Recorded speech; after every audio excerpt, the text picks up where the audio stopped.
Thank you for watching Why I Killed You TV.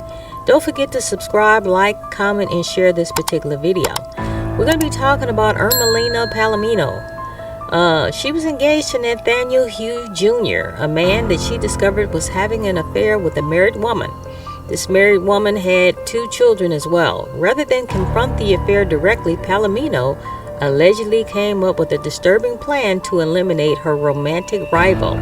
She created fake online personas posing as a member of the Mexican cartel and manipulated her fiancé into believing that his girlfriend, his lover, was a threat to him.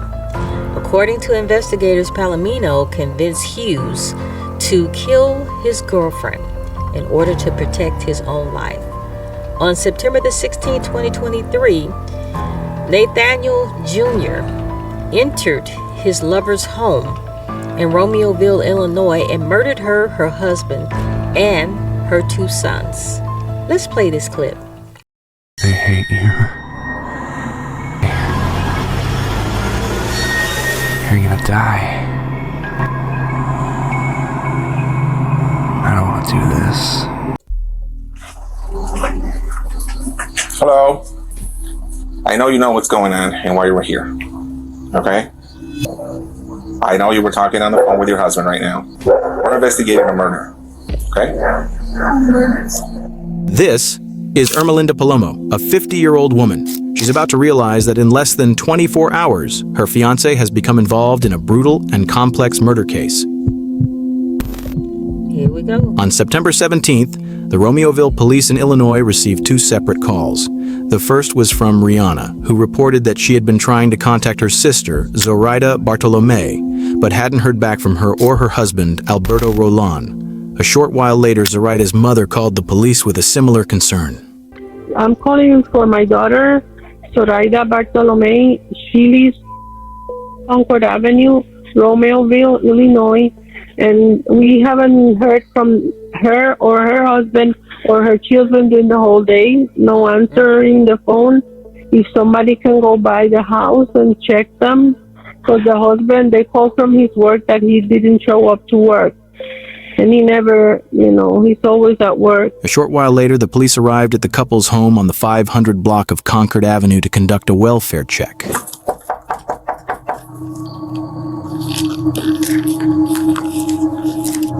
No one answered the door, and there were no signs of movement inside the house. Hey, I got a TV knocked over and a coffee table knocked over. Nothing in this room. Pumped in, the lights are off. It's 9 o'clock on a Sunday. And no, there's lights on in the back room. You can see it through that second. Go in the backyard real quick. When the officers entered the backyard and decided to go in through the porch, they found something they weren't prepared for. Yeah. This one's open.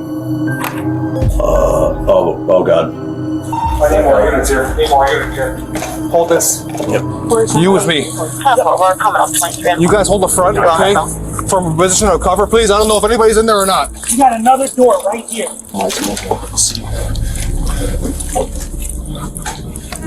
Corey, come up here, cover this door.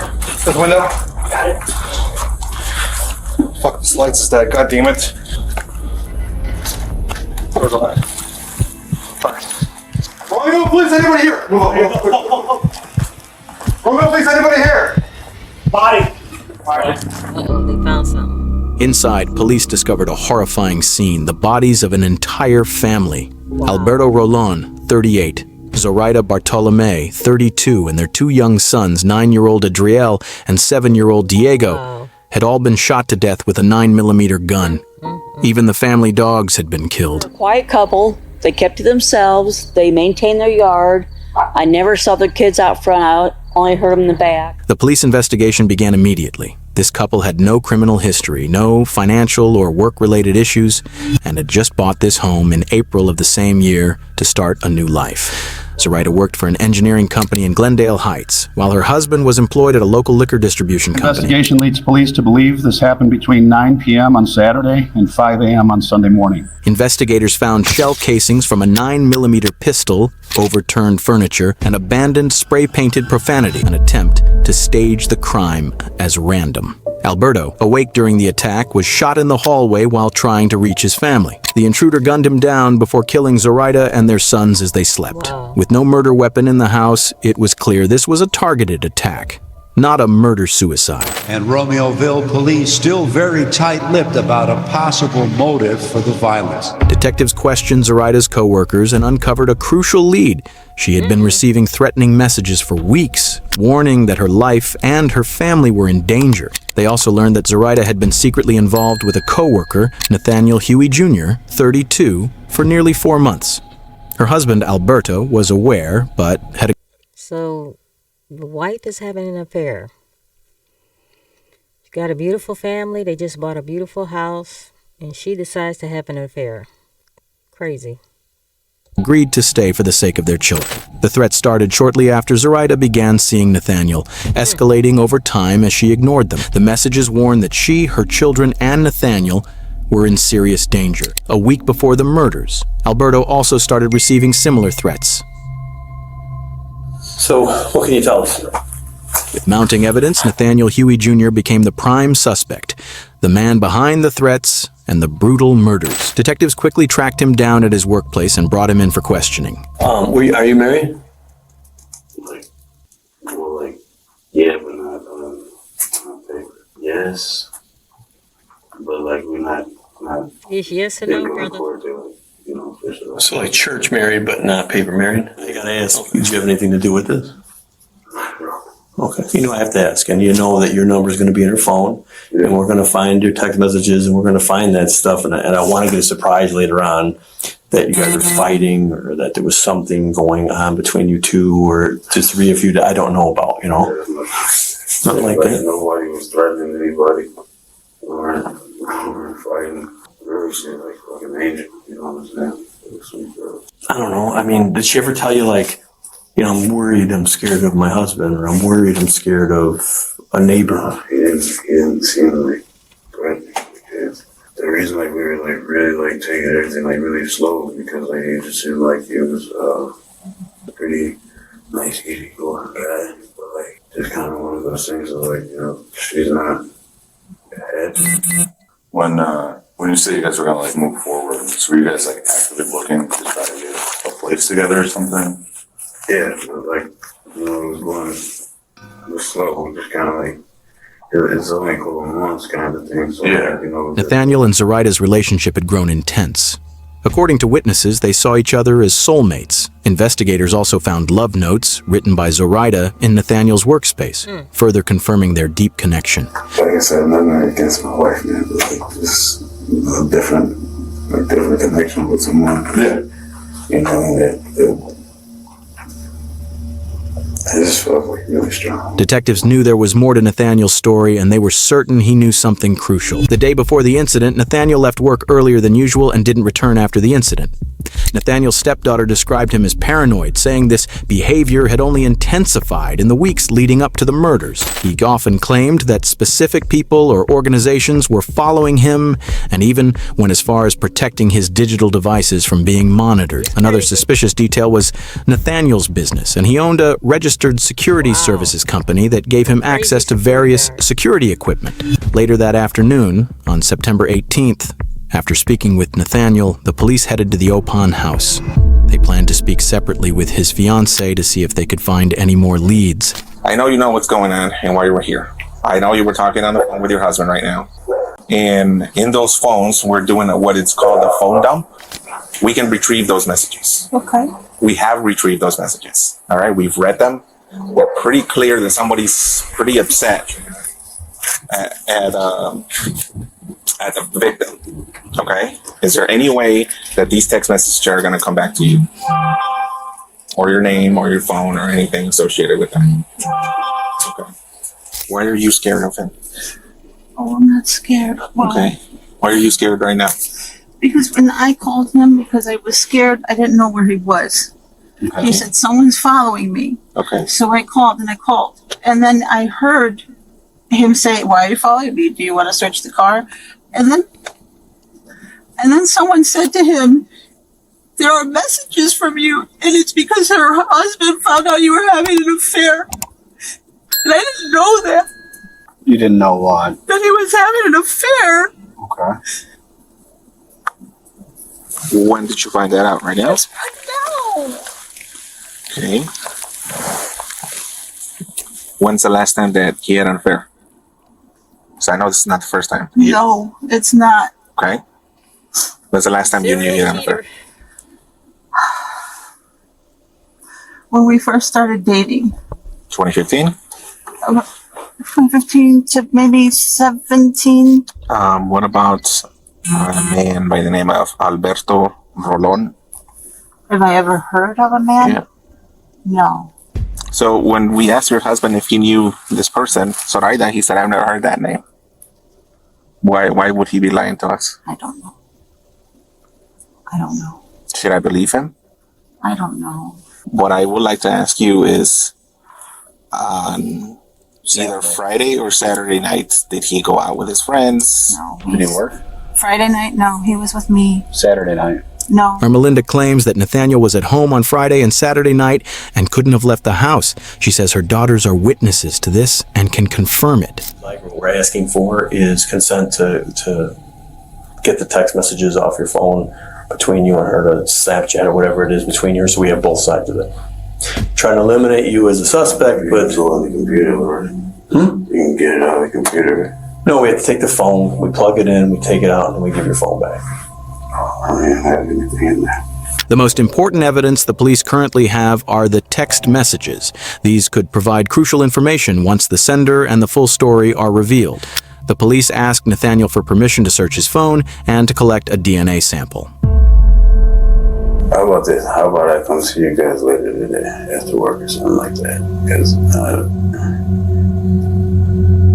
I got fucking other shit in there that I don't necessarily want you to be like looking at. You know what I'm saying? I understand. But again, I promise you, I don't care what you look at. So you got other stuff you don't want them looking at. You gonna delete it? What? No, it's not like fucking like freak shit. When questioned by police about the threatening messages to Zoraida and Alberto, Nathaniel claimed he had no knowledge of them and there was no evidence linking him to the messages. I don't mean any disrespect, I promise you that. I'm just saying, like, I think it's just better if, at this point, not speak to a lawyer. This is insane. it's crazy. Yeah, I get you. I get you. However, he had another story to tell. He explained that he too had been receiving similar threatening messages for a long time from unknown individuals who were constantly following and threatening him. Nathaniel claimed the messages were from a Bulgarian mafia group who allegedly monitored his every move, even his phone, and knew every detail of his life. As the investigation continued and messages on his phone were examined, to the surprise of the detectives, everything Nathaniel said seemed to be true. This became the most puzzling moment of the case for the detectives. Was there truly a dangerous gang behind all of this? Or had Nathaniel cleverly fabricated the evidence to cover his tracks and avoid getting caught? Identifying her as 50-year-old Ermalinda Palomo. Palomo was named as a person of interest, together with her fiancé, the suspect, traveling down to Oklahoma just days before 4 bodies were found in a Romeoville home. Security footage revealed a shocking detail. Both Nathaniel and Ermalinda had stopped outside the victim's home. Nathaniel exited the car briefly before getting back in, this time in the passenger seat. Ermalinda had been driving the entire time. The next day, Nathaniel and Ermalinda fled the city without notifying the police. Before leaving, Ermalinda sent a message to her family confessing that she was terrified of Nathaniel but felt she had no choice but to go with him. She pleaded with them to take care of her children. Alarmed by her message, her family quickly reported her as a missing and endangered person. Soon, their photos and the news of their disappearance spread across the media. On September 20th, nearly 600 miles from home, police tracked Nathaniel's SUV using his phone and a license plate reader. They were spotted at a Walmart in Catoosa, Oklahoma, casually shopping for toiletries and leaving the store with smiles. Local authorities were alerted immediately and rushed to the scene. When officers attempted to stop Nathaniel's SUV, he and Ermalinda quickly got in and fled. A high-speed chase ensued, ending when their vehicle crashed into another car and then a concrete median. The SUV caught fire, and gunshots rang out. Ermalinda, wounded, managed to crawl out of the passenger seat and was rushed to the hospital. Inside the car, police found Nathaniel dead. He had shot himself. Despite being taken to the hospital alive, Ermalinda didn't survive. Looks to be an apparent murder-suicide. Armed and dangerous murder suspect. For a year after the incident, police continued their investigation, determined to uncover the truth behind the threatening messages and the supposed gang controlling Nathaniel. In 2024, they finally found their answer. The mastermind behind it all, the messages, the fake personas, the paranoia, was none other than Ermalinda. Wow. Since 2021, she had been creating fake online accounts, posing as hackers, hitmen, and gang members, all feeding Nathaniel a carefully crafted illusion. She manipulated him into believing he was under constant surveillance and had no choice but to obey. She even installed tracking apps on his phone to reinforce the lie, occasionally using Bulgarian words and dark web references to make it seem real. In the week leading up to the murder, she sent multiple threats to Zoraida and Alberto, hoping to scare them away. But when that failed, she convinced Nathaniel that Zoraida was a mole and would kill him first if he didn't act. Through one of her fake accounts, she helped Nathaniel plan the murder, guiding him on avoiding cameras and staging the crime as a robbery. Nathaniel thought he was taking orders from a dangerous cartel. He never realized that the entire time he was only talking to Ermalinda. And in the end, police believe he died never knowing the truth. There are messages from you, and it's because her husband found out you were having an affair. They hate you. You're gonna die. I don't want to do this.